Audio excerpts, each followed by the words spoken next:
Hey, hey, what's going on, comic book familia? I am back, or should I say, we are back with another episode of Comic Culture.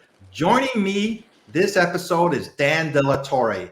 I met Dan, gosh, about at least a half a year ago, I'd say, on Ian Hoodrak's Comics channel. And we just got along really, really well. And I asked him, if he would be kind enough to be joining me on this ongoing episodes of on YouTube. Dan, take it away. Ephraim, thanks for having me on. And yeah, it's been a pleasure since we saw each other on that show, on Ian's show, and hopefully that'll come back. But there's a lot of things to talk about, and I'm hoping that I can bring some of my more seasoned experience, to the table. There's a lot of you and I both watch a lot of YouTube shows, a lot of YouTube comic shows, Yes. and a lot of the people are younger, and there's nothing wrong with that, but they kind of see the world differently. There's a lot of things we can talk about today, especially DC when we get to the direction of that. I'm very much excited to share with the audience. I think I'll be the only one sharing my interpretation of what I think DC's direction will be. I don't think it's very good, and I will explain in detail why it's not very good. And it's for you, the comic collector. If you're going to be investing money in DC keys, I would strongly recommend you hear my senior perspective of this.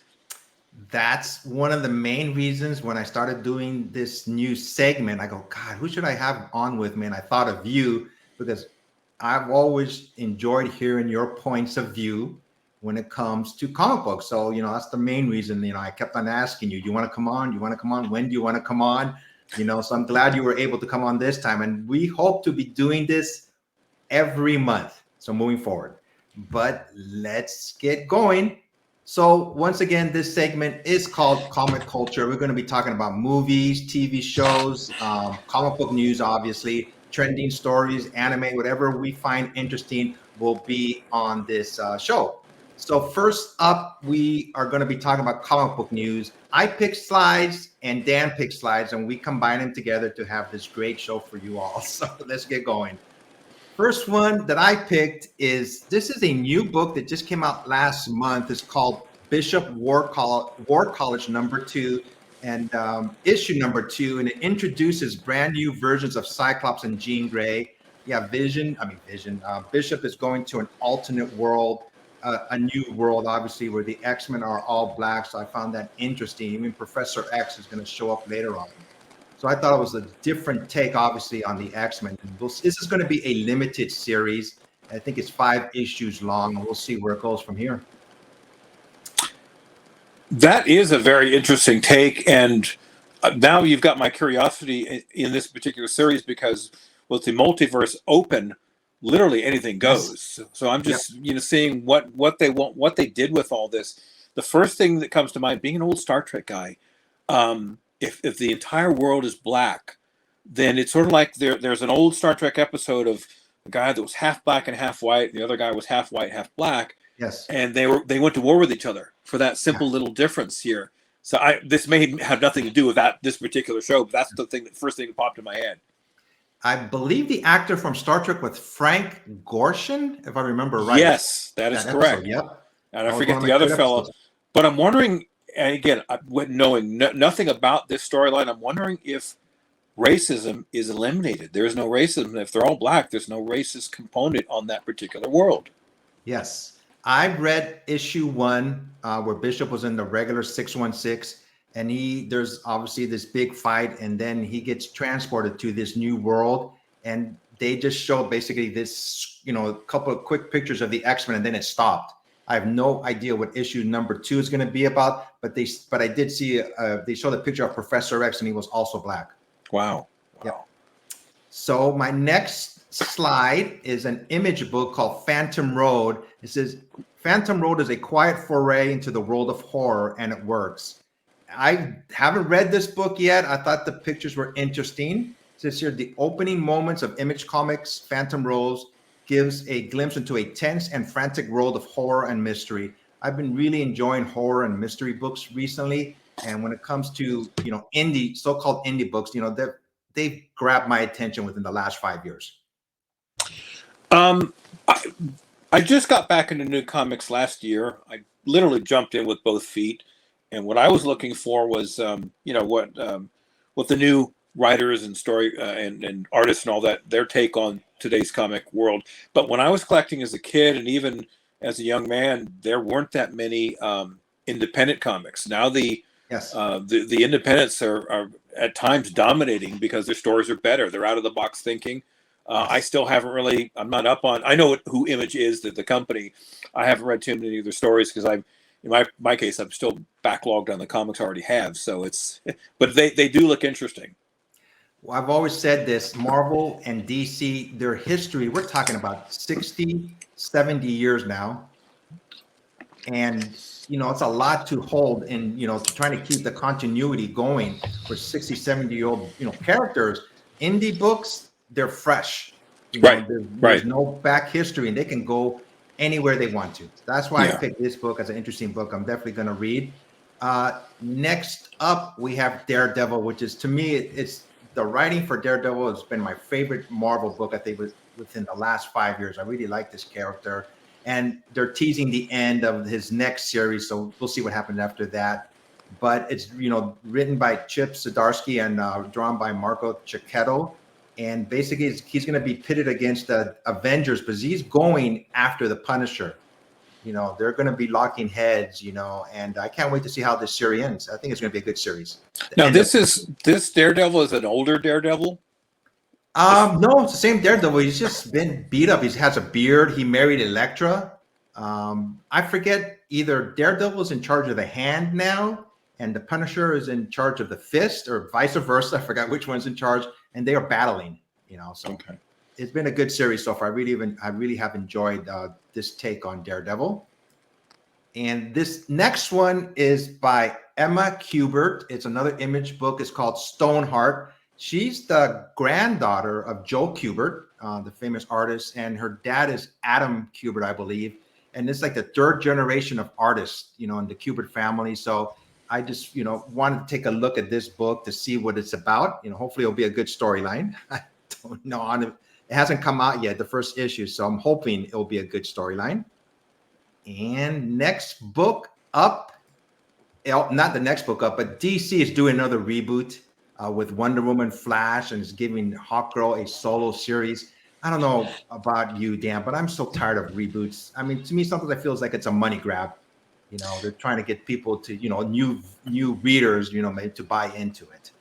Well, it strikes me is it's their version, and DC did this way more than Marvel did regarding rebooting. It's their way to start from a fresh start, as the independents are. You just pointed out the independent books have a clean slate. And if they keep rebooting in a way, they can do their own multiverse. They can have their own storyline.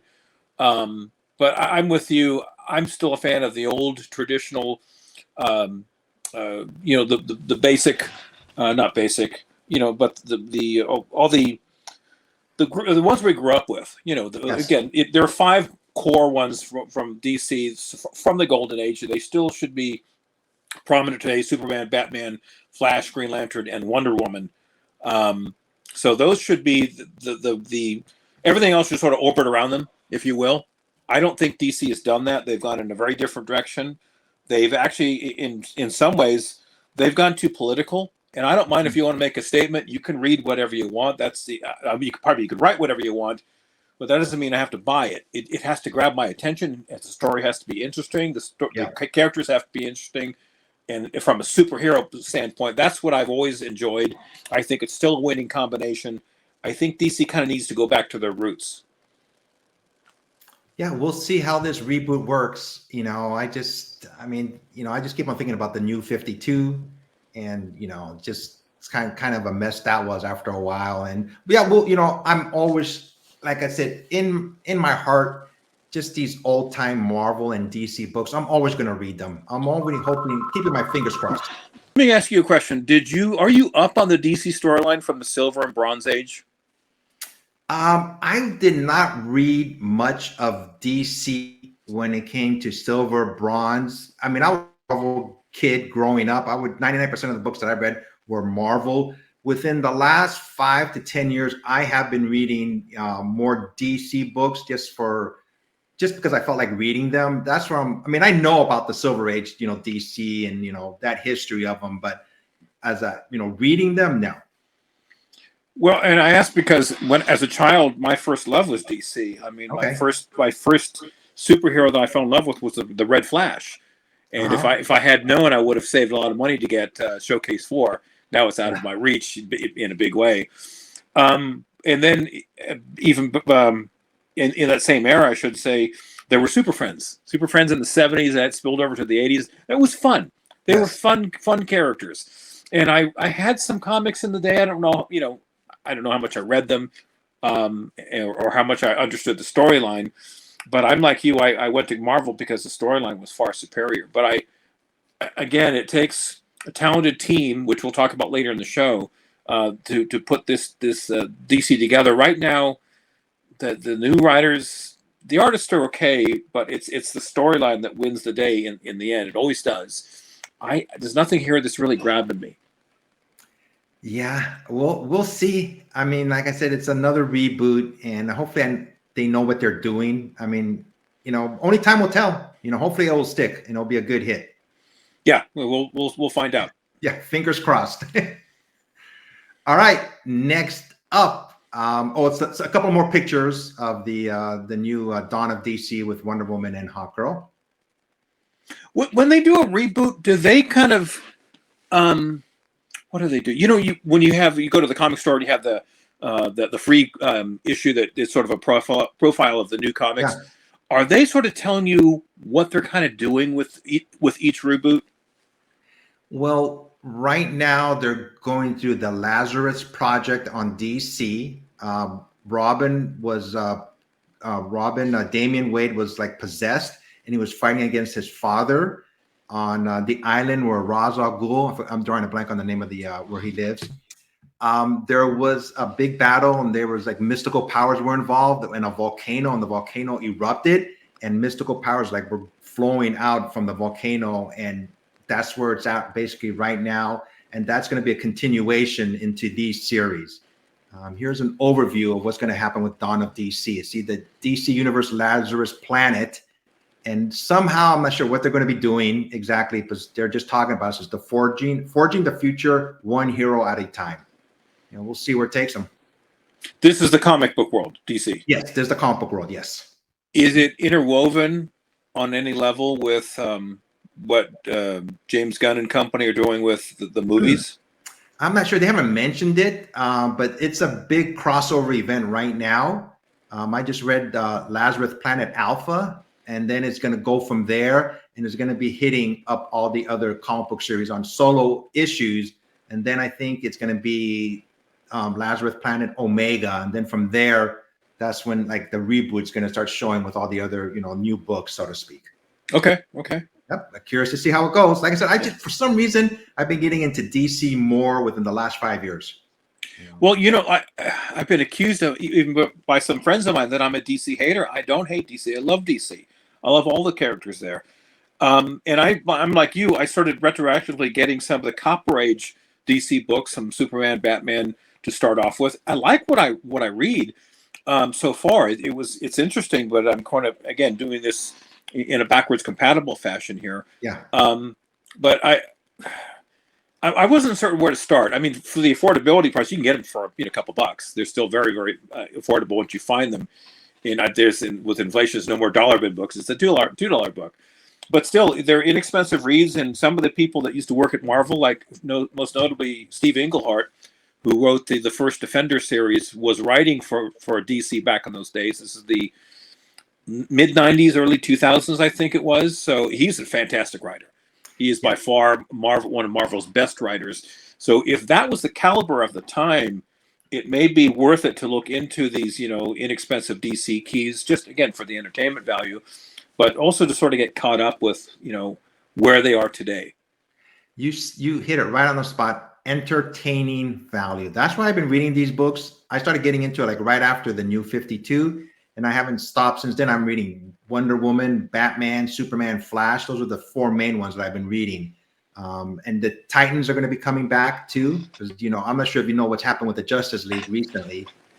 They've been disbanded, and the Titans are going to be the premier team, moving forward. With Nightwing, which to me, Nightwing is the heart and soul of the DC universe, and he's going to be the lead. hero in the Titans book and his own book also. I did buy DC Presents 26, so I do have the first Team Titans. It's Nice. cool because it didn't cost me that much. Well, I take it back. I paid $500 for it, and I made it on Comic Tom's show because I paid the most in the country for that particular. It was a 9.2, and I kind of felt stupid. Like, damn it, I probably paid too much for it. Yeah. But it's a long-term haul. But I have the first appearance of the Teen Titans, Cyborg, first appearance of Cyborg, first appearance of Raven, first appearance of Starfire, and that is the first cover battle between Superman and Green Lantern. So it's a multiple key, and it's a great inexpensive book to get your hands on. But I'm like you, where I don't buy comics because of the financial element. Yeah, it's fun to look to see how much your comic is worth. You bought something for $5 and it becomes $50 later on. Well, that's great. That's a lot of fun for the financial end of it.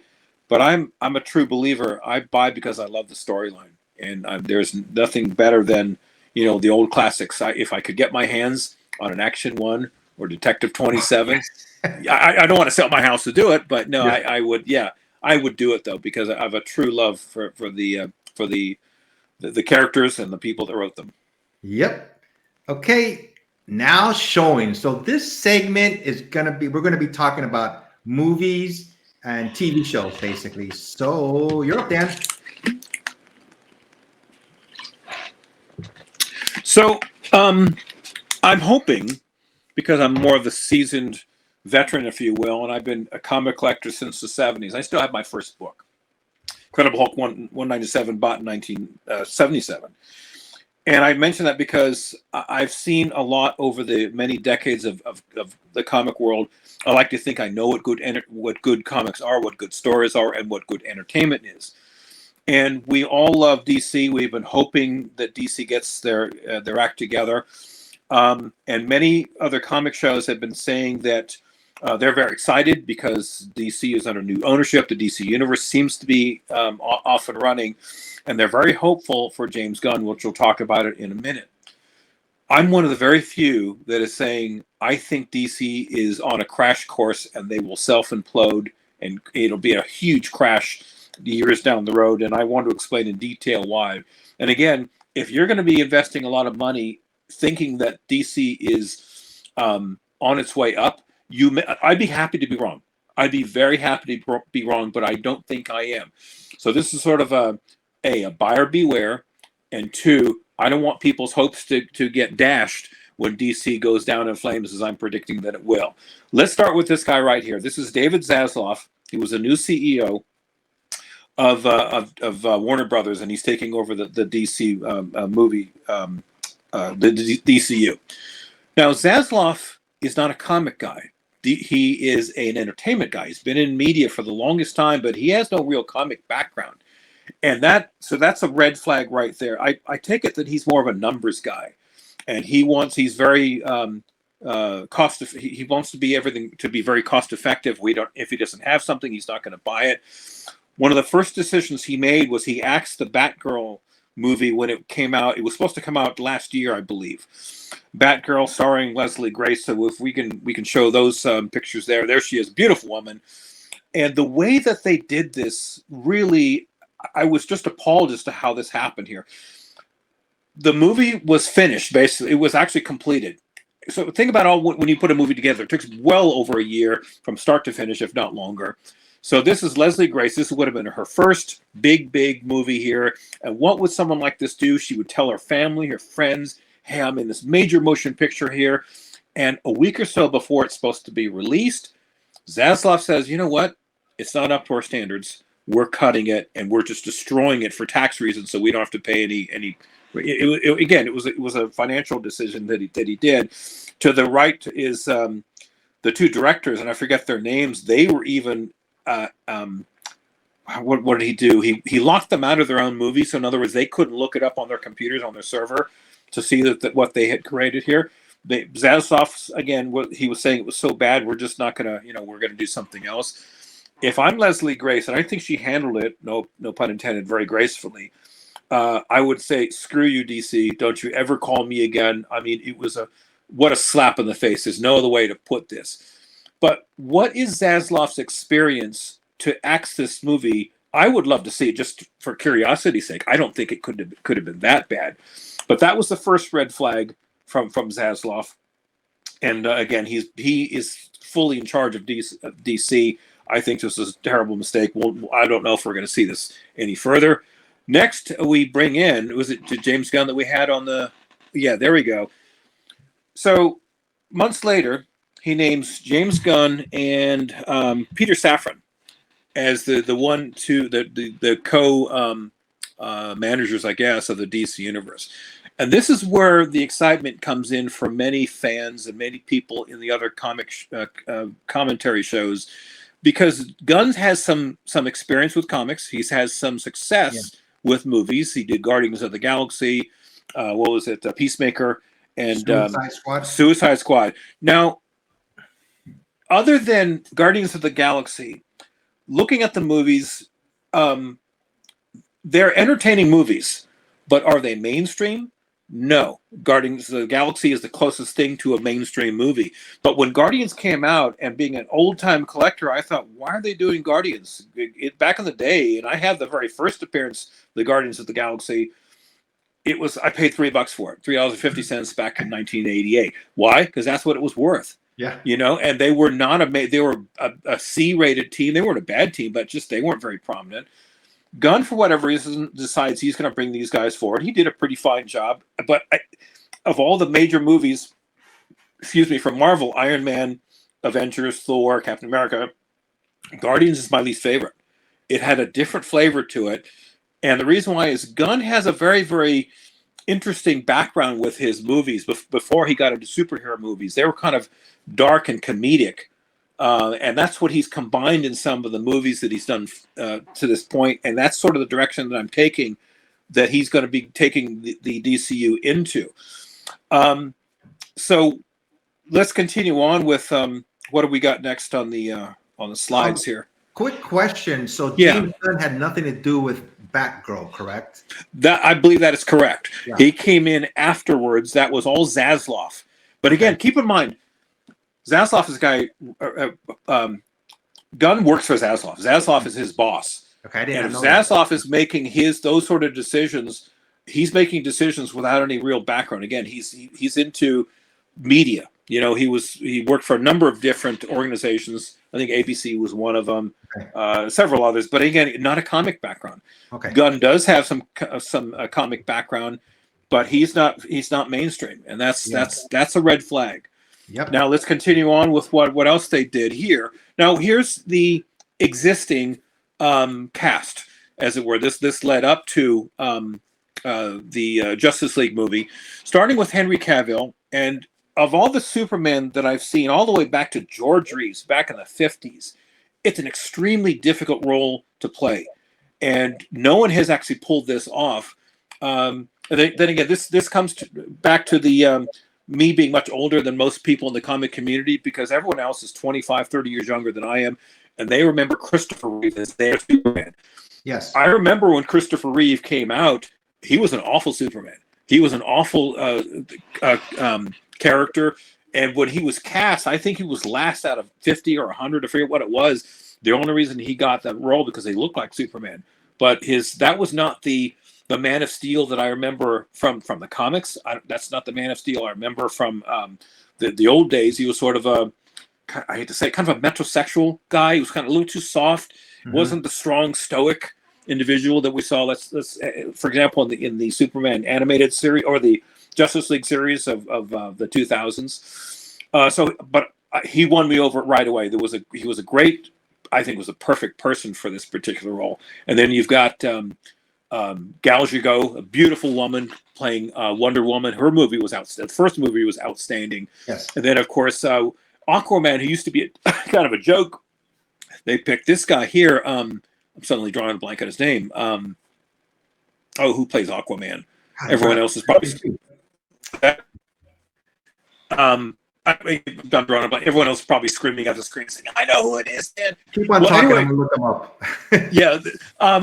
So anyway, that was a pretty solid cast, and so they put this together quickly, a little too quickly, into the Justice League movie. We know they rushed it, and the reason why they rushed it is because they saw the MCU, the success of the MCU, and how much money they're making, how big the fan base was.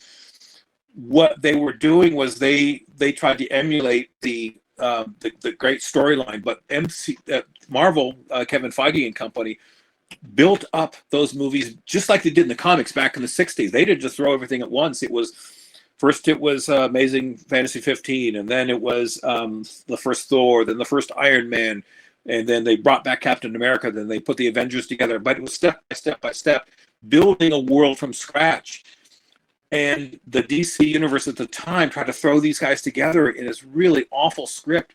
These characters had nothing to do with that. It was the script story writers that really kind of, they rushed Justice League. We all know they rushed Justice League. And so now they want to scrap it. But I think they can save this team. I think this is an outstanding cast if you have the right people to do the story writing. And it looks like they were doing that. There was a scheduled Justice League 2. They were going to have, the Legion of Doom going against that. I thought that would have been a great idea. I think that's been scrapped, even though they started the movie. But now, since, again, Zaslav is in charge, Zaslav being a numbers guy, he's looking at some of these characters, and what he's doing is, and Gunn is probably part of this, saying that we need to get rid of Henry Cavill, we're getting rid of Gal Gadot, and we're getting rid of the Aquaman character, who I still can't remember what his name is. Jason Momoa. Jason Momoa. How can you forget Jason Momoa? Well, actually, they're keeping Jason. But Gal Gadot and Henry Cavill are experienced actors, and they're expensive. So this, I think, is the reason why they're getting rid of them. They can't afford them. They couldn't even afford the Batgirl movie, which is you have to promote it, so it costs several $1 million to promote the movie. They didn't have it. So they got rid of the movie because, again, there was no budget. They didn't want to go into debt or further debt. I don't know how bad their situation is. So now they're rebooting the entire thing. So let's go on further. That's the Justice League. And again, that's a great cast altogether. This was the real kicker for me. When Dwayne Johnson, this is before Zaslav and before James Gunn, Dwayne Johnson had agreed to do this movie as Black Adam. Johnson was the perfect person for this. Look at him; he's a strong character, strong jaw. He reminded me of I had this. I should have had my notes here. Another actor that I can't remember. Anyway, but he was perfect for the role. It felt like here's the battle here with him and Hawkman. It felt like DC. I had the same kind of feeling that I had when I saw the first Iron Man movie and the first Thor. It felt like Marvel. This is the stuff I read when I was a kid. And when this came on the screen, I thought, wow, okay, they finally have got this down here. But it takes the right people in the right places here, and Dwayne Johnson was perfect for that. And I was hoping this would lead into other things, and especially at the end of this movie, we all saw this, and it was the cameo at the end with Henry Cavill squaring off against Dwayne Johnson, and that was supposed to lead to a dynamite movie with the two of them facing each other off. That would have been fantastic. But James Gunn said, no, we're not having a second movie for Black Adam, to my understanding. Unless Johnson gets his way. He tried to override all three of them, and he was correct to do so. And they fired Cavill, and it wasn't just that I'm a fan of Cavill. My biggest problem is this. This is what I was waiting for. This is exactly the flavor that I was waiting for DC to get into. They finally had it. And then because of cost cutting and or bad decision making, or these people have no clue what they're doing, they got rid of what would have been incredibly successful. Again, this movie didn't make a lot of money. I get that. But the way it works in entertainment is sometimes you have to take a loss, or sometimes you have to just, take a leap of faith. At the end of my little conversation here, we're going to talk about Stan Lee and Jack Kirby. When he started the Silver Age, they were broke. The 50s almost bankrupted Marvel, but they started from scratch. They started little by little. Fantastic Four, Amazing Spider-Man. Hulk is probably a great example. Everyone would love to get Hulk one today, but they're tens of thousands of dollars. But there were only 6 issues. Why? It didn't sell very well. They cut the series after issue 6. but they didn't give up on the whole character. They mixed him and matched him in other things here, and they stayed with it. Now he's as prominent as Spider-Man. He's one of the most powerful characters in all of Marvel. And what's so frustrating is if we never see these two team up again. To me, this is unforgivable. This is really unforgivable. As a true fan of comics, as a true fan of what I think is good entertainment, I think this is a major red flag as to why James Gunn and company are the wrong choice to run DC. So what would be a good choice? What sort of direction would I like to see to complement this sort of thing? What do we have next, Ephraim? Right before we go next, yeah, I love this movie. I couldn't wait to see it. I thought it was very entertaining. Like you said, I go, wow, this is a really superhero movie. All the action scenes were great. And the last scene when Superman showed up, I went, oh my God, I can't wait for the next movie. There you go. That's exactly what I want to see. So disappointed when they said they weren't going to do it. I go, oh my God, these guys are going to battle. I was like, yes. When is this coming out? It's not coming out. I went, oh, dang it. And so, there's been criticism of Cavill for the second Superman movie and then Justice League. None of that's his fault. That's horrible writing. And you can't fault someone for a bad storyline. But the acting was excellent. Now Dwayne Johnson again was perfect for Black Adam, and Johnson may not be the best actor, but he's an excellent entertainer because when he was with his wrestling days, those are entertainers. Yeah. And he knows how to entertain. He knows how to get the crowd going. He knows what they're looking for, and he knew what the comic people wanted. He's got my number here. This is exactly what I was looking for. And so what he did was he was so frustrated he went over their heads to go to senior management, I guess, of DC and got some criticism. Screw the critics. He was right. He's completely right because he knows he's got a winner here. And again, time's ticking here. These guys are not getting any younger. You have to do this right now. We're like we love Henry. What's his name? Iron Man. Robert Downey Jr. He's not getting any younger, so he did his time with the MCU. Now he'll probably come back at some point, but he's not. He'll be in his 60s at this point. Time's ticking for this sort of thing. Ticking, guys. And so it's like when there were Marvel movies before the MCU started. There was X-Men in 2000, and then Spider-Man with Tobey Maguire in 2002. Those are excellent movies, made lots and lots of money, but it wasn't the MCU yet. The MCU started with Iron Man in 2008, and it's like that was a fantastic movie. That was true Silver Age. And at the end of that movie, what happens? Nick Fury comes out and says, "You're not the only superhero in town. Let's talk about the Avengers." Yep. And that was the same exciting moment that we had with these two guys here at the end of the Black Adam movie.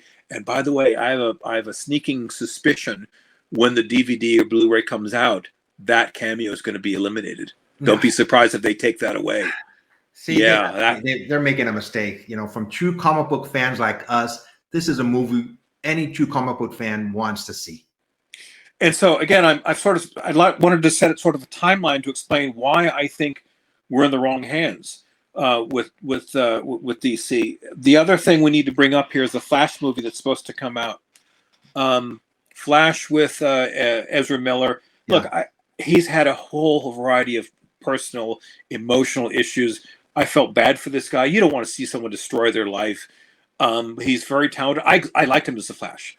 I really did. He did gel with the other actors in the Justice League, despite his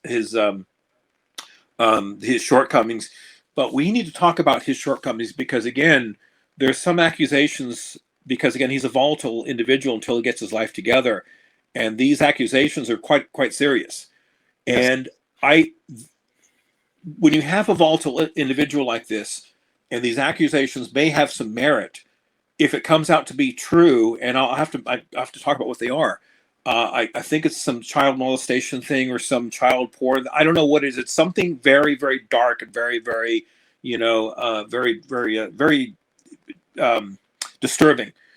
But if it comes out to be true, and James Gunn and Zaslav gave the green light to move ahead with this movie, what does that say for DC? What does that say for the DCU? If it's true, what you should have done was found out, let him get his life together, found out if these things are true, let him deal with that, and let him, that's his personal demons. And if it isn't true, if they find out that these things these are false accusations, great, bring these things forward. You've got to clean up your image before you move forward with this sort of thing. It is a horrible mistake to bring, no matter how talented this guy is. And it looks like the Flash movie looks like it's fantastic. It looks like it's going to be an exceptional movie.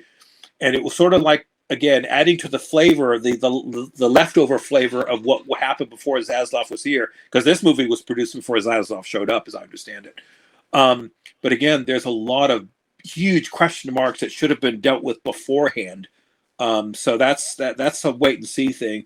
But as I'm looking at the previews, it looks fantastic. I think this is going to be a dynamite movie, but just like the end of the Black Adam movie, if they're not going in this direction, I don't know why. It may be, again, another disappointment in the end.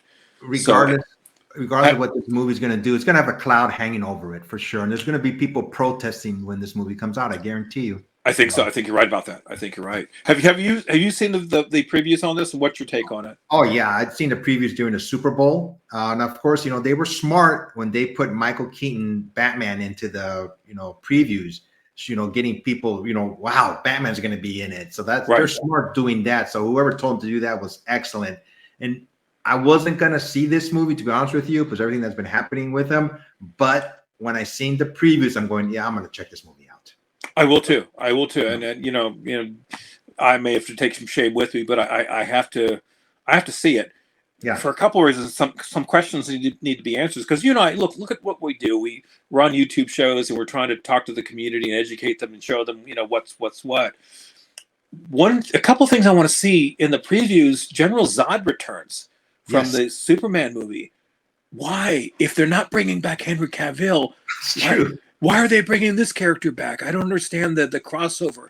And since I know the Flash can go beyond, faster than light, and I didn't think they'd go down the time traveler road. And then he alters and I'm spoiling some of this, so forgive me, but if you've seen the trailer, you know what I'm talking about. Looks like he has the ability to change time and change the outcome by simply going back in time as often as he wants, because of the power that he has. So in a way, this is sort of their way, if I'm reading this correctly, that it's their DC multiverse, and he's one of the keys to this. So again, it's a fascinating concept. I just wish they didn't have such potential stains on this, on this movie here. But anyway, remember they're bringing back Supergirl. Well, not bringing back, but they're introducing Supergirl. Obviously, she's going to be taking Superman's place. It would have been a far better idea to bring her and include her in the DC universe. She was a huge part of the DC universe. Yeah. But removing the main character Superman and bringing in Supergirl as sort of not a pacifier, a substitute, I think is another poor choice on Gunn's part, whoever made that decision. Yep. All right. Next slide. We have some animated shows you want to talk about. If you asked me, what am I looking for DC Entertainment? The most recent example is this right here. The DC animated holds up to this day. The Superman shows, the Batman shows, the voiceovers were excellent. The animation was excellent, but the characters grabbed you. This was DC. Superman is the strong personality that he is. And it's Superman being a tough role to play. I think they nailed it here. The Justice League gelled correctly with all the actors, and again, the storyline was fantastic. Same with the Teen Titans. This was the original one, not the Teen Titans Go, which was fun if you're kidsy one. But this was gritty, and this was serious, and these were fun, and these are characters you could love and root for. But again, it comes down to your storyline. It's a combination of story, character, a cohesiveness with characters, both heroes and villains. By the way, the villains in all these were excellent.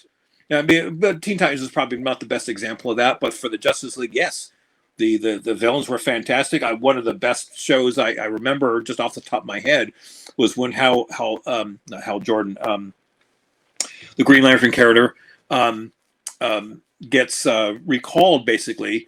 He has to go back to Oa and surrender his ring because he apparently destroyed a planet, and then the I didn't prepare for this because I wasn't going to go down this road, but it was a great story where he has to sort of redeem himself and prove his innocence. But again, these were captivating stories here.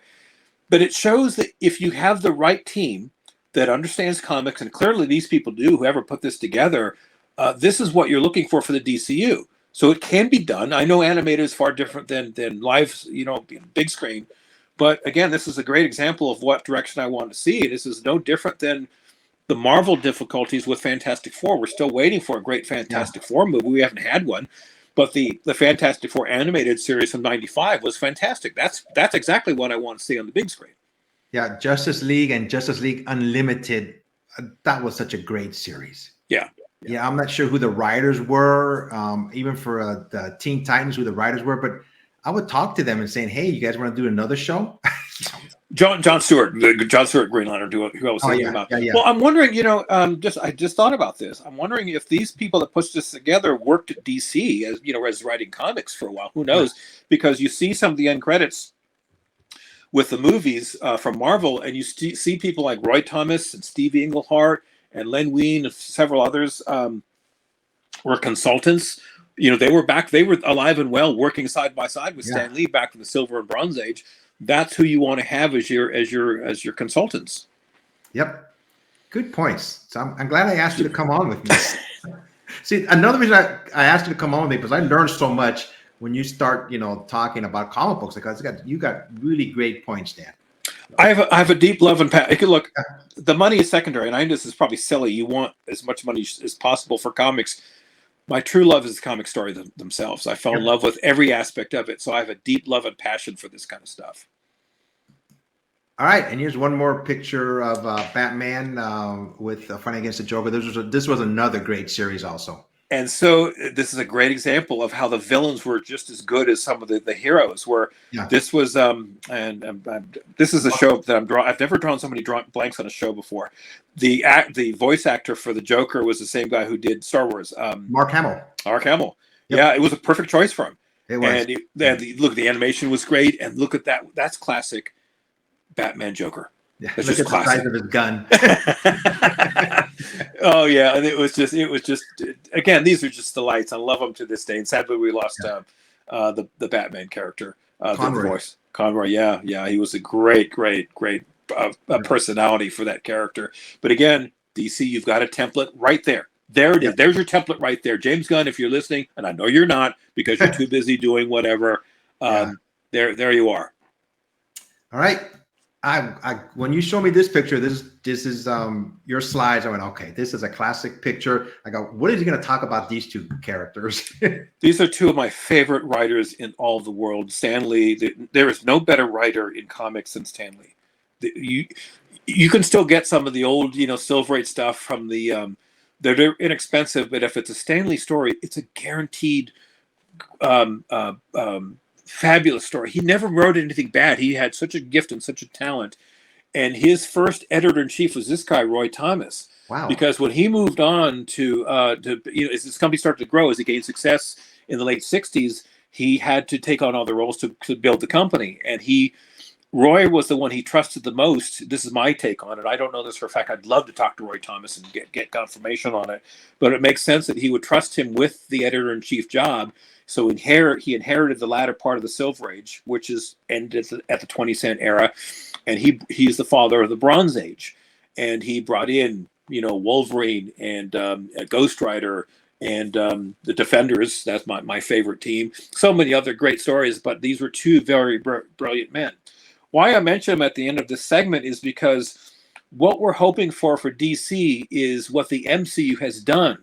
And the MCU started and drew most of its strength from these two men. Well, and Jack Kirby, who I didn't get a picture of. But what the Marvel Silver Age did back in the 60s and 70s is what DC built their strength on. Starting again with Robert Downey Jr.'s Iron Man in 2008. That was a perfect launch from Tales of Suspense 39. The Avengers was very much like the Avengers 1 in 1963. Thor was again from Journey into Mystery 83. All Stan Lee stories with Roy Thomas's contribution and several others. But again, that's where they gained such prominence because the stories were fantastic. It's not just the stories. Of course, they got the right cast, the right actors, actresses. They added their own little flavor to it. But the base core is what these two men did back in those days. And DC, again, you and I, we love DC characters, but we're not up on the DC storyline from the Silver and Bronze Age of their storyline. I don't know if there are real stories that from those eras that you can put on the big screen from the comics. Maybe, I don't know where the storyline came from the animated series, but that, again, it does show that you can do it. It was successful. But this is what they are trying to emulate. And it's difficult because there are very few brilliant geniuses and people of incredible talent in the world that really make a mark like these two did. In the science fiction world, there's only one other person that I compare Stan Lee to, and that's Gene Roddenberry from Star Trek. Yeah. The men were working roughly around the same time in the 60s, but they had a very similar approach where they knew how to tell a story. They knew how to put a cast together, because Roddenberry put the original cast together back in the early 60s. He did it again with the Next Generation. He handpicked each and every one of those people. So you can't, it was the first original Star Trek was not an accident, because again, he did it again. He just said, I'm going to start another Star Trek, and look what he did. Patrick Stewart, Jonathan Frakes, the whole thing, all from that brilliant mind of Gene Roddenberry. Lee was the same sort of caliber. And again, that's why the MCU, let's talk about the MCU for just a second. They had a brilliant start, but Phase 4 was a little lackluster because they're getting away from the original storyline. They're sort of going off on their own. That's dangerous territory. If they continue on this path in Phase 5, which I think they're going to go back to more of a traditional storyline, you're going to get better movies from the MCU. If they go on their own, that's a huge mistake. They will go to the wayside. Don't think they're invincible. Don't think the MCU is invincible. But if they forget their roots, like DC has forgotten their roots, enjoy it while it lasts, but then say goodbye once it's over. I think both DC and Marvel, they have to have somebody that's like comic book related that knows the history of comics. I think that would help them out tremendously. I'm not sure if DC has that. Another thing, I think there may be something of a superhero burnout for these movies because they've been around for a while now, and it's hard to keep things fresh. You know, they got to keep up with new ideas. I think that's going to be difficult, especially for DC. I'm glad you brought that up because the burnout is happening in Phase 4 because there was no burnout in Phase 1, 2, and 3 because again they had our attention. We couldn't wait for the next series, the next episode, next movie, whatever. And then they started to get away from what grabbed us. It's no different when I was a comic collector back in the day. The Silver, Bronze, and Copper Age had my attention. In the late 90s, early 2000s, they got far completely away from the original storyline, and they lost me as a reader. I literally stopped buying, and I said, "Thank you for the time. It was a great 30-year run. I'm done now." One thing before I forget, at the end of Avengers Endgame, one of my fantasy ends would have been, and this would have been a great story had they pulled this off, when they're fighting Thanos at the end, and Doctor Strange. You know, he went through 14 million different possibilities. He said there's one when they open those portals and all the heroes come out, and Thanos he's still winning. He's beating the crap out of everybody. Henry Cavill Superman comes out and beats the crap out of Thanos, and that would have been a perfect ending for me. That would have been a great crossover because again, multiverse. If there is a multiverse, there's a DC universe that Marvel could tap into. Had anyone come up with that idea, I know it would have been a very expensive legal thing that would have had to do, but what a dynamite ending that would have been. You would have had people in the theater standing up and cheering. Actually, I don't know if you've ever seen this, but on YouTube there have been fan-made clips. Yeah, I've seen it. I've seen it. They're pretty good. Like, They're pretty good. God, if that would only really happen. Yeah. Okay, let's get on to the next slides, and these are movies that I just put together that are coming out this year. First one is a Dungeons and Dragons: Honor Among Thieves. I'm not a Dungeons and Dragons fan at all. I've never played the game, but I do have. You've never played it? Never played it. No kidding. Never. My brother Adam got this when it first came out. He said, because I come from a large family, we didn't have a lot of money, so entertainment was anything that entertaining we gravitated towards. He said, I got to read this whole thing. He had to read the whole manual, the whole thing. Yeah. And then he comes out as something called a dungeon master. And we're like, what? What is that? Okay, you got a pen and paper, and you're the. We loved it. Yeah. We loved it, and so that became its own phenomenon. So this looks like a fun movie. Yeah, this movie's coming out on March 31st. Next movie that's coming out is Super Mario Brothers. I like the games. I've been playing, Mario Kart for years. I really enjoy that game. So I may see this movie. I won't. I'm kind of on the fence on that, but I'm showing it. And this is going to be starring Chris Pratt, Anya Taylor-Joy, who was Magic in the Mutants movie, Ileana, and who else? Jack Black is going to be in this movie too. So it's an animated. So hopefully it'll be a funny movie to see.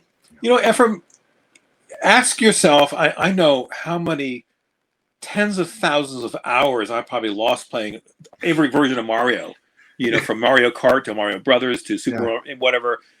I thought the same thing when I saw the preview, but now I'm thinking, what? Maybe we're missing out. We should see it just because it'll probably, click our childhood when we played this. Exactly. This is a nostalgia film for sure. Yeah. Next up, this movie, I think everybody's want to see this movie, Spider-Man Across the Spider-Verse.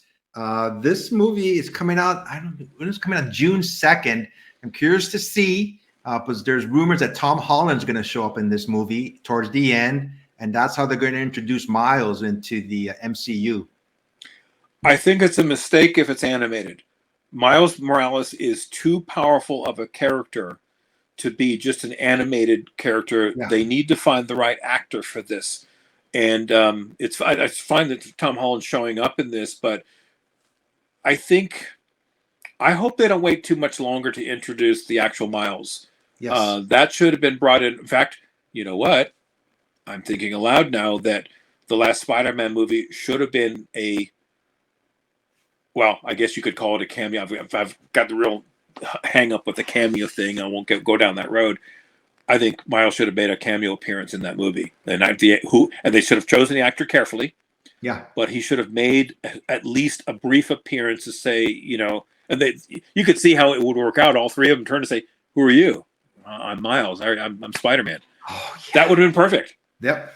So good point. Next up, we have Teenage Mutant Ninja Turtles Mutant Mayhem. This is another movie that's coming out August 4th of this year. I forgot to see the preview. I was going to see it before we went here, but I haven't seen it yet. But they're younger versions of the Teenage Mutant. They look like they're just pre-teens almost. I'm curious to see where it goes with this animated movie. So you and I both know who's going to be front row in this movie. Hyper Combo Comics.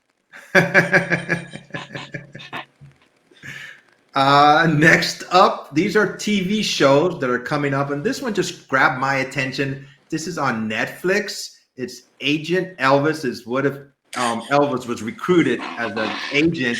It's coming out in March of 2023. I thought it was a pretty funny premise, and that's why I picked this one. I mean, just look at him playing blackjack, and there's a monkey behind him. So who knows where they're going to take this series? Minus the monkey. Elvis, if he'd lived long enough, because he was only in his 40s when he died. Yeah, a more senior Elvis could have pulled off this role, kind of like Ocean's 11. Yeah, kind of thing. Yeah, because he had that suaveness to him. Oh, I'm reading it right now. So one of the creators is Priscilla Presley, his wife. Or his ex-wife. Okay, all right. So next up, we have The Power. Like these are just movies, and I mean these are Netflix shows that I just found interesting. This is The Power is an upcoming British science fiction drama television series developed by Rael Tucker and Naomi Alderman, based on Alderman's 2016 novel of the same movie. The first season is expected to consist of 9 episodes and is scheduled to premiere March 31st. It says the world of power is our world, but for one twist of nature. Suddenly and without warning, all teenage girls in the world develop the power to electrocute people at will. In other words, as a teenager, these are the girls you do not want to date. Yes. So we'll see where this show goes. And next up, She Wants to Talk to You. a Peacock original. This is Mrs. Davis. This is basically an AI show gone wrong. Like an AI is taking over the world, and she's just like messing up with people's lives. And there's a nun in this story who's trying to fight against this AI. I have no idea what this show is about. It just looked interesting to me, so that's why I put it on this slide. I'm not a fan of a lot of these like Siri here, and you've got everyone has it now. Well, most people do in your home. You're talking about something, and Siri plays a song or whatever, yes, and you won't tell it to shut up. And it's always listening to you.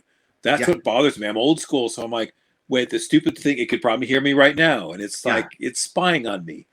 Go away. Another reason I picked this because it was created by Tara Hernandez, who was one of the people who did the Big Bang Theory, and Damon Lindelof. He did. Okay. So that's the main reason they grabbed my attention, to see what this show is going to about. And this is coming out on April 20th.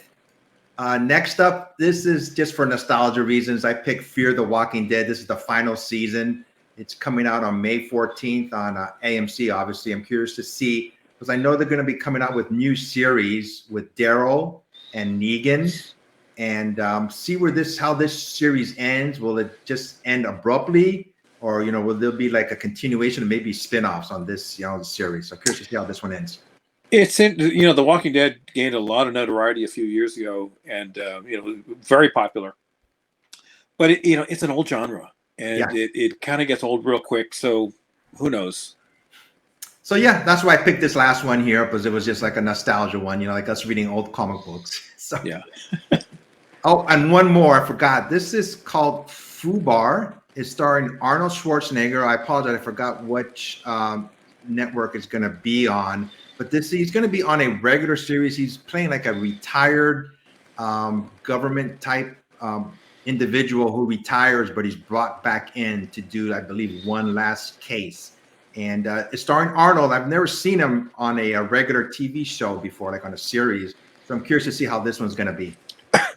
Well, he living here in California, I wish he'd never got into politics, because I'd love the Terminator, and his worst show he ever did was acting as the governor of California. It was just an act. He was terrible, and I don't want to get into the political side of it. But yeah, it's still Arnold. He is. The thing is, he's very much underrated. He's known for the Terminator, but he had a lot of other roles before that, and they were all entertaining as hell. Yeah. They just were. Anyway, I don't wish him ill will. I just stay out of politics. So I looked it up. This is going to be a Netflix series, and it's coming out on May 25th. Okay. Oh, and these are just, I put this one in here because I know we've been talking about superheroes and those type of shows, but I'm a big baseball fan. And there's Roberto Clemente biopic is in the works based on a book, Baseball Icon Family, 50 years after his tragic death. Those who don't know baseball, look up Roberto Clemente. He was a class act individual. I grew up watching the 1971 World Series with Pittsburgh Pirates, and I believe it was against the Baltimore Orioles. I've been a baseball fan that long, and he was such a great player. He tragically died that same year. He was a humanitarian. He was giving aid to, I believe it was Nicaragua, and he got on a plane that was and unfortunately the plane crashed and he perished. And this one, I just had to bring this to talk about it. I know Dan's a big baseball fan also. We're huge baseball fans. It's our medium, and it's the game. I'm such a fan.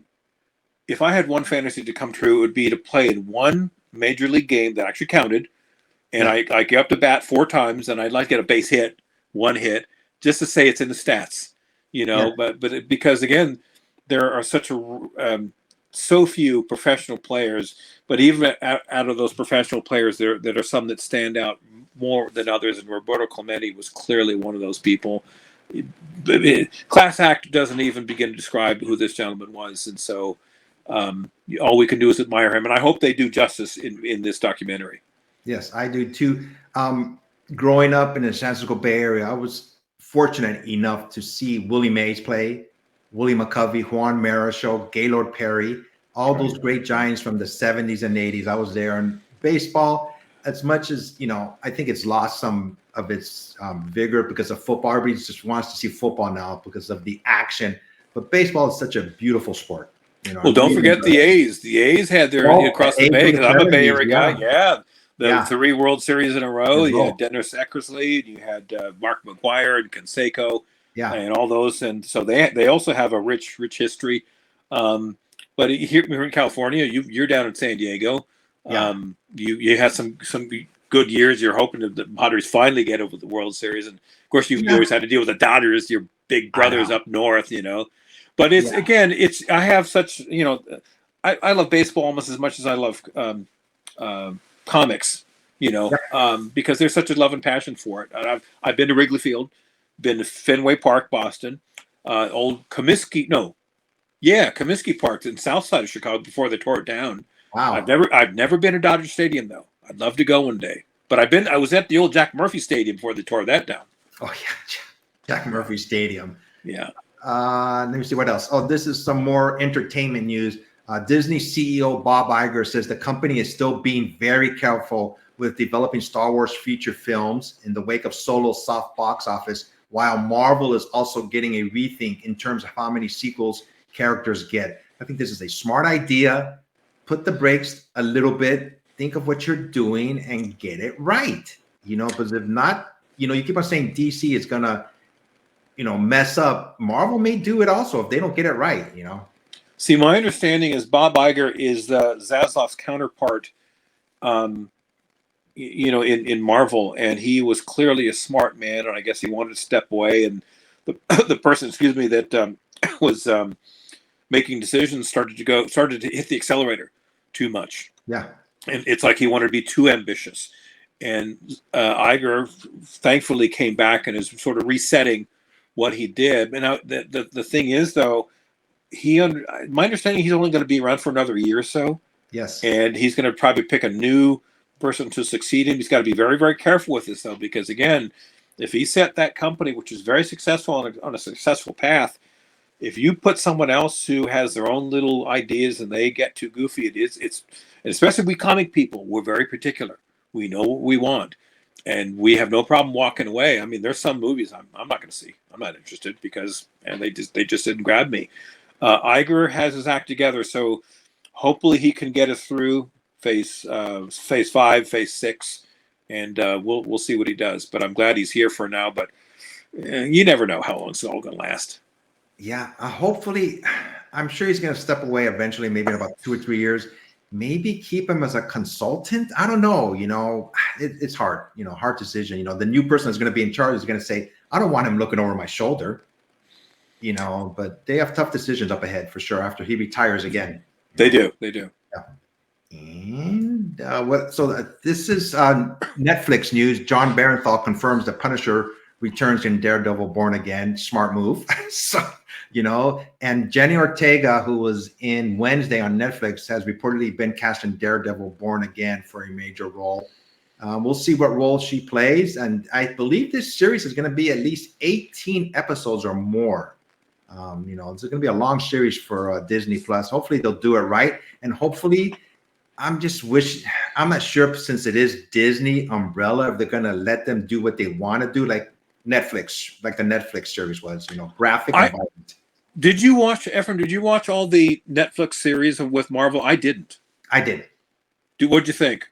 Daredevil was excellent, especially seasons 1 and 2. The fight scenes were so realistic to me.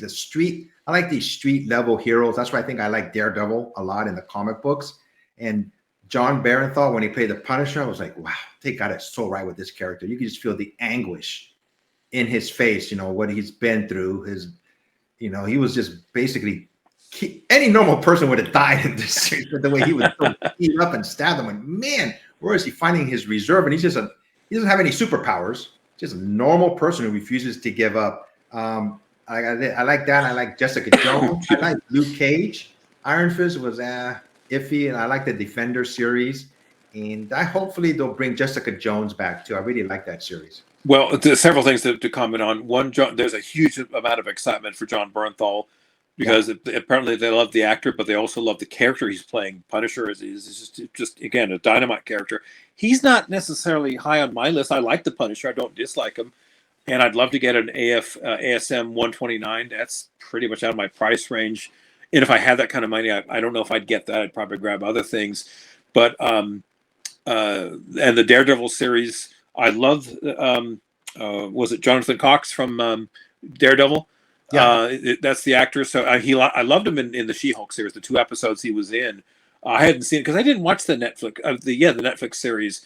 One of the main reasons why it was a deep personal resentment. My favorite team of all time has always been the original Defenders.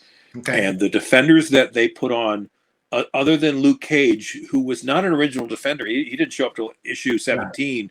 That was not the Defenders. Nope. The Defenders was, again, Roy Thomas's creation. Steve Englehart brought them to life.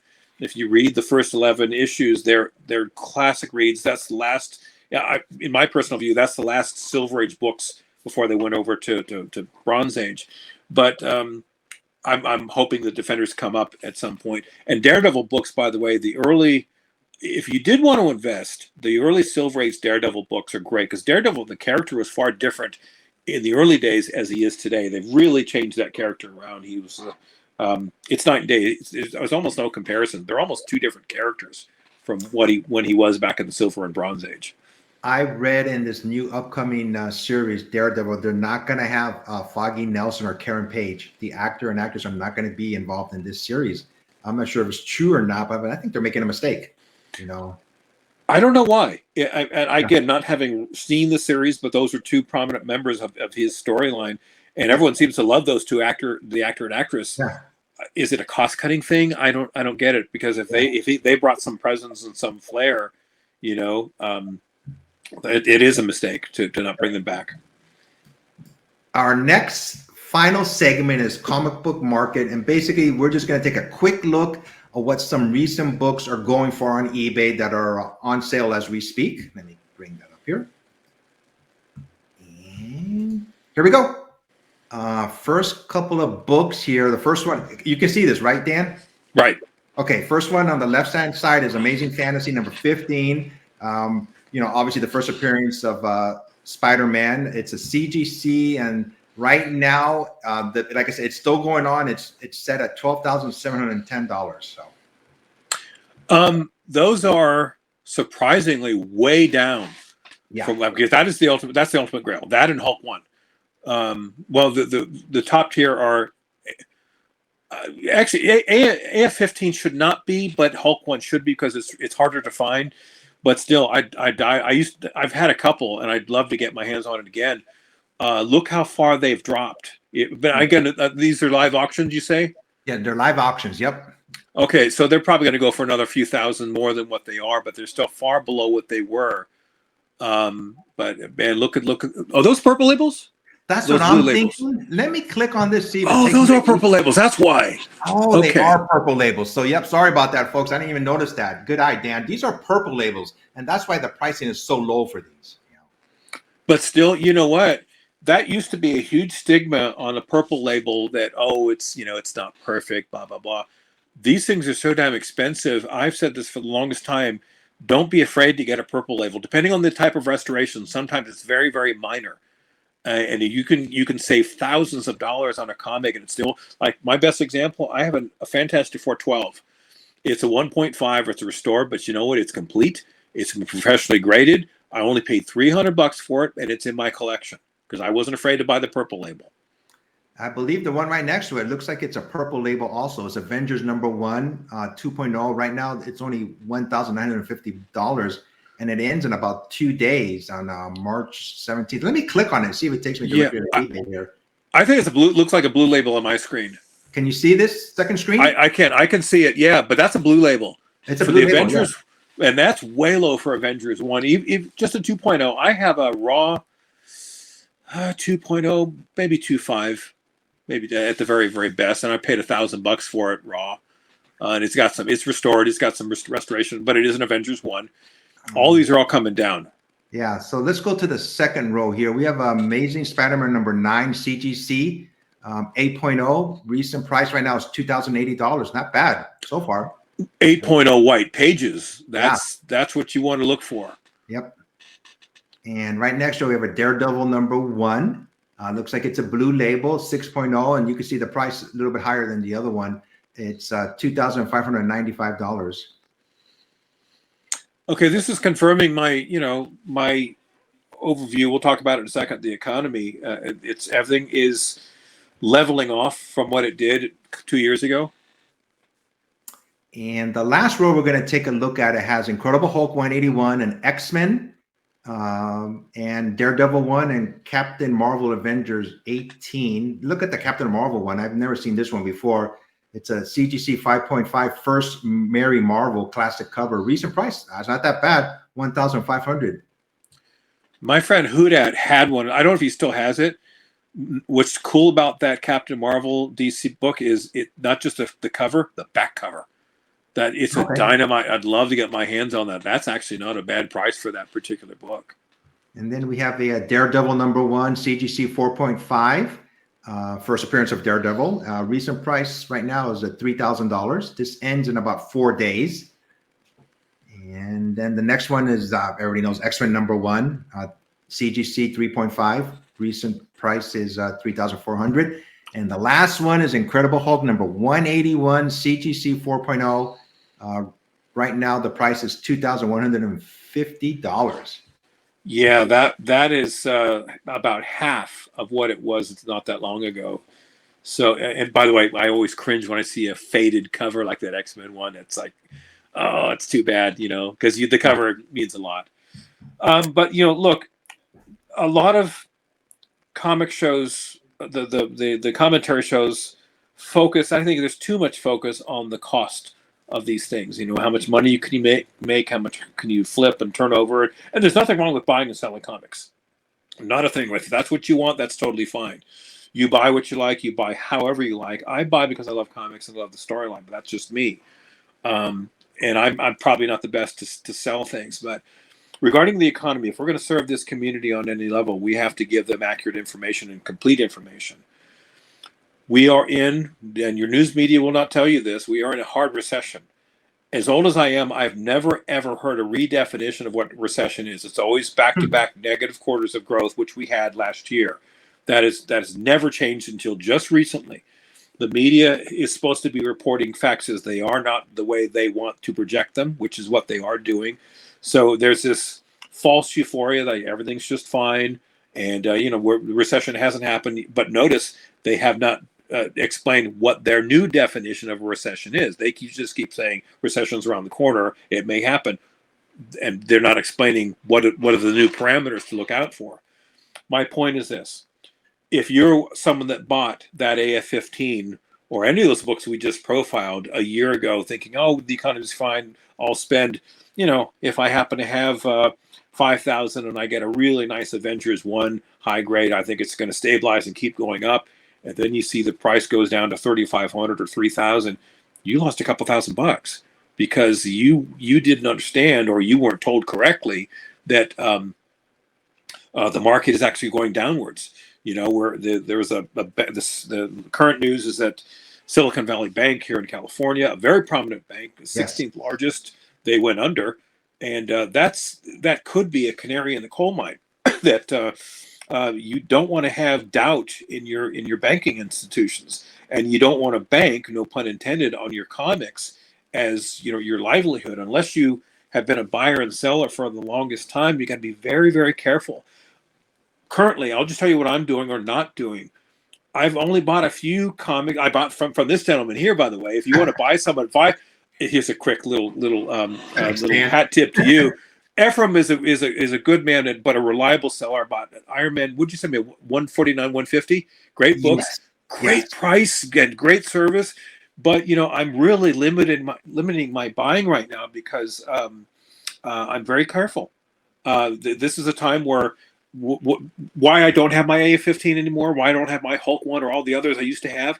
I bought way too much, and then I got into bad financial situations, had to sell them at a ridiculous price, maybe 75% off, which was just a crime, but I didn't pay attention. So right now I'm not buying anything, buying very little, but that way what's here gets to stay here. but I'm focusing in on my business, bringing in my income, keeping an eye on the market overall. If you're going to be a true collector and a good collector, you've got to watch your surroundings. This is great entertainment, and there is some value to it. That's fine, but don't. It's so easy to get carried away with this. Yes. Now the new comics. The good news is, I suppose, when I look at a lot of these shows, and we profiled some on this show, there's still a love for new comics, and there's a quasi healthiness to New Comic Book Day. But again, comics are like $4 or $5 a pop, if not more. Be very careful moving forward. I'm not saying don't buy, just be very cautious, enjoy the hobby. And if you don't have any money, don't be afraid to not buy anything. Don't be ashamed like you don't have the money for it. Your home is more important, your food is more important, your car payments and all the rest of it. That comes first. If there's anything left for entertainment, divvy it up responsibly after you have savings. Put some savings away. This is very fatherly advice. But again, we have to, I don't want people getting hurt because they're getting misinformation from us or for some other source. I think this is the best way we can serve our community by saying just, approach with caution. I always say buy what you like to read. That's my first motto. I always buy books that I want to read, and I'm staying away from all these store variants, 1 in 100s. And this is just my opinion. I go, there's such an overload of these types of books. I'm going, enough. And I used to get really into it. Oh my God, look at this new book. Look at this. And they're all the same issue, but there's different covers. I'm basically buying books now that come out like on preview, the regularly priced books, $3 to $4. I'm trying to stay away from variants. I have started selling my books because I just 5-10 years ago, Past Point Comics would not have sold any of his books. Yeah. They were just like, oh, no way I'm going to sell these books. But I just reached a point where I'm trying to sell some of my books. I'm not trying to make as much money as possible. I sell like the ones I sold you. I consider you a friend. I go, Dan, I'm just going to give you a discount. I made a little bit of a profit. I didn't go over the top, and I wanted to give you a fair price also. And and I knew it was going to go to a good home, and that's another reason I sold it to you. And I'll be enjoying that for many, many years. I have no plans to sell anything anytime soon. I mean, the goal is, I turn 60 next year, and so I'm a senior member of this community. But I don't plan on dropping dead tomorrow. I hope to live for, another 20, 30 years at least. And, in those years and in my later years, then I'll just either give them to my kids or sell them, and when I'll cross that bridge. But that's a long time from now, assuming that plan, comes into being. But you guys, you do whatever you want. But I'm just giving you, everyone who's nice enough to listen to this show, the best advice I can. Because if you're going to take the time to listen to us, I want to be accurate with my information, honest with my information, and give you my seasoned perspective. Yeah, so we're going to end it because we've been talking for almost an hour and a half now. This is our first time together, so we're just trying to get all the kinks out. We're going to be back in a month, and we're going to have a whole new topics, so to speak, new topics, but we'll still be talking about comic books, TV shows, and movies, and giving our opinions that we hopefully, you like our opinions. And these are opinions, like Dan said, from guys who have been collecting comic books for a very, very long time. Yeah. So once again, my name is Efren. I go by Past Point Comics. This is Dan De La Torre. Thanks everybody for checking out this video, and we'll be back in a month. See you then.